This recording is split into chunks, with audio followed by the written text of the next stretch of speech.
isi pasal-pasal dari draft rancangan undang-undang yang kemarin sempat dibahas oleh anggota DPR dan pemerintah. Nah, diantaranya adalah pasal-pasal yang menguntungkan itu ada di pasal 22.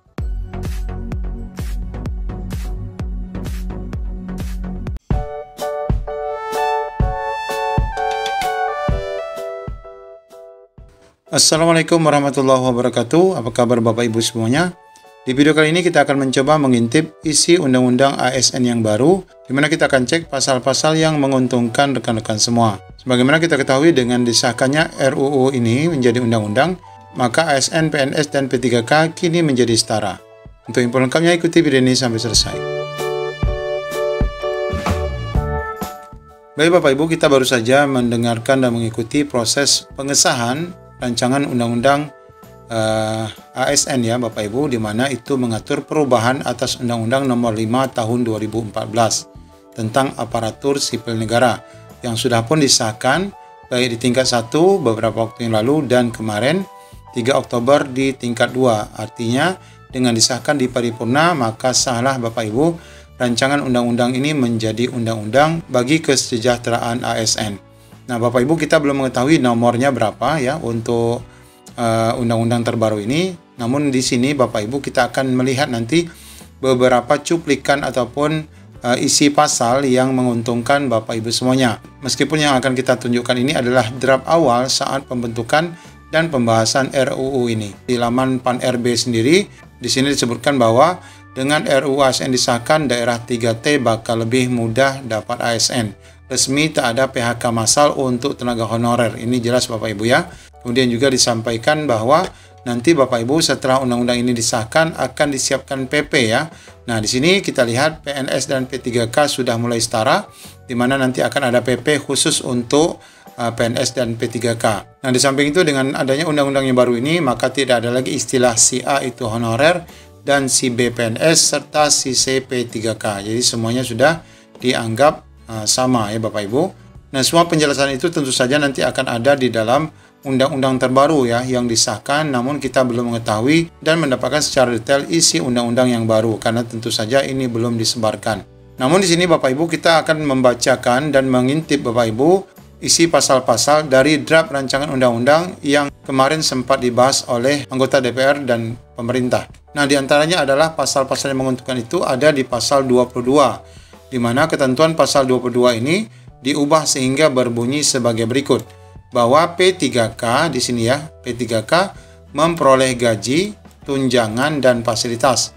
Kemudian ada cuti, kemudian pengembangan kompetensi, ada jaminan hari tua dan perlindungan. Nah, Bapak Ibu dalam draft yang lama ini belum mencantumkan pensiun. Ya, pasti Bapak Ibu nanti di dalam draft yang sesungguhnya akan ditambahkan komponen pensiun karena memang sudah disebutkan bahwa ada Bapak Ibu kesejahteraan pensiun di dalam undang-undang yang baru.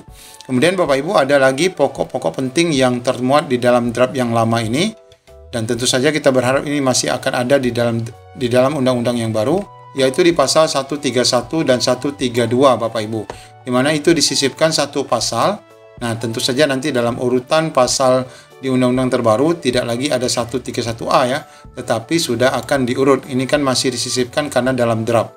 Nah, di mana isi daripada 131A yang tentunya nanti akan menjadi pasal tersendiri adalah tenaga honorer, pegawai tidak tetap, kemudian pegawai tetap non-PNS, tenaga kontrak yang bekerja terus-menerus dan diangkat berdasarkan surat keputusan dikeluarkan sampai dengan 15 Januari 2014 wajib diangkat menjadi PNS secara langsung dengan memperhatikan batasan usia pensiun sebagaimana dimaksud pada pasal 90.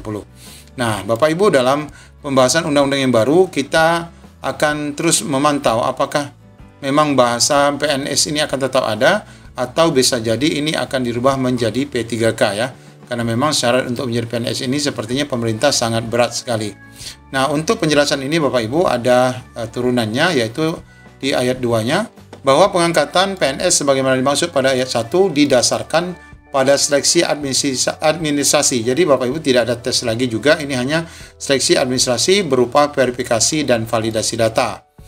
Kemudian pengangkatan PNS sebagaimana dimaksud pada ayat 1 dilakukan dengan memprioritaskan mereka yang memiliki masa kerja paling lama dan bekerja pada bidang fungsional, administratif, pelayanan publik, antara lain bidang pendidikan, kesehatan, penelitian, dan pertanian. Kemudian di ayat 4, pengangkatan PNS sebagaimana dimaksud. Nah, ini yang kita akan lihat nanti apakah tetap PNS atau memang menjadi P3K. Ini dilakukan dengan mempertimbangkan masa kerja, ya, gaji, ijazah pendidikan terakhir, dan tunjangan yang diperoleh sebelumnya. Kemudian tenaga honorer, pegawai tidak tetap, pegawai tetap non-PNS, dan tenaga kontrak diangkat menjadi PNS oleh pemerintah. Kemudian dalam hal tenaga honorer, PTT, pegawai tetap non-PNS, dan tenaga kontrak tidak bersedia diangkat menjadi PNS, maka yang bersangkutan harus membuat surat pernyataan tidak bersedia diangkat menjadi PNS ataupun P3K. Kemudian di pasal lain, yaitu pasal 135 dan 136, ini disisipkan satu pasal juga, tentu nanti akan menjadi pasal baru, Bapak Ibu, tidak ada 135A gini, bahwa pengangkatan tenaga honorer, PTT, kemudian pegawai tetap non-PNS, dan tenaga kontrak menjadi PNS atau P3K sebagaimana dimaksud pada ayat 131A tadi, maka itu dimulai 6 bulan Bapak Ibu, dan paling lama 3 tahun setelah undang-undang ini diundangkan. Nah, kalau misalnya sekarang diundang-undangkan pada tahun 2023, maka 2023, 2024, 2025, nah 2026 ya, itu paling lama sudah semuanya selesai ya, diangkat menjadi ASN. Pada saat undang-undang ini diberlakukan, maka pemerintah tidak diperbolehkan melakukan pengadaan tenaga honorer, pegawai tidak tetap, ataupun pegawai tetap non-PNS, dan tenaga kontrak lainnya. Nah, ini adalah hal-hal yang memberikan keuntungan bagi Bapak Ibu honorer. Nah, itu Bapak Ibu isi draft dari rancangan undang-undang yang kemarin dibahas dan sekarang menjadi undang-undang. Namun sampai saat ini kita belum mendapatkan kopian resmi dari hasil undang-undang terbaru terhadap Undang-Undang ASN tahun 2023 ini. Demikian Bapak Ibu informasi yang dapat kami sampaikan. Assalamualaikum warahmatullahi wabarakatuh. Pengambilan keputusan atas RUU tentang perubahan atas Undang-Undang Nomor 5 Tahun 2014 tentang Aparatur Sipil Negara. Berdasarkan laporan Ketua Komisi 2 DPR RI, terdapat 8 fraksi yaitu PDI Perjuangan, Partai Golkar, Partai Gerindra, fraksi Partai Nasdem, PKB, Partai Demokrat, PAN, dan fraksi P3 menyetujui RUU tentang perubahan atas Undang-Undang Nomor 5 Tahun 2014 tentang ASN untuk dilanjutkan dalam pembacaan tingkat 2 pengambilan keputusan dalam rapat paripurna hari ini untuk disahkan menjadi undang-undang. Sedangkan fraksi Partai Keadilan Sejahtera menyetujui dengan catatan atas RUU tentang perubahan atas Undang-Undang Nomor 5 Tahun 2014 tentang aparatur sipil negara dan untuk dilanjutkan dalam pembicaraan tingkat 2 pengambilan keputusan dalam rapat paripurna hari ini untuk disahkan menjadi undang-undang. Selanjutnya kami menanyakan kepada setiap fraksi apakah RUU tentang perubahan atas Undang-Undang Nomor 5 Tahun 2014 tentang aparatur sipil negara dapat disetujui untuk disahkan menjadi undang-undang. Selanjutnya kami akan menanyakan sekali lagi kepada seluruh anggota apakah RUU tentang perubahan atas Undang-Undang Nomor 5 Tahun 2014 tentang aparatur sipil negara dapat disetujui menjadi undang-undang. Terima kasih.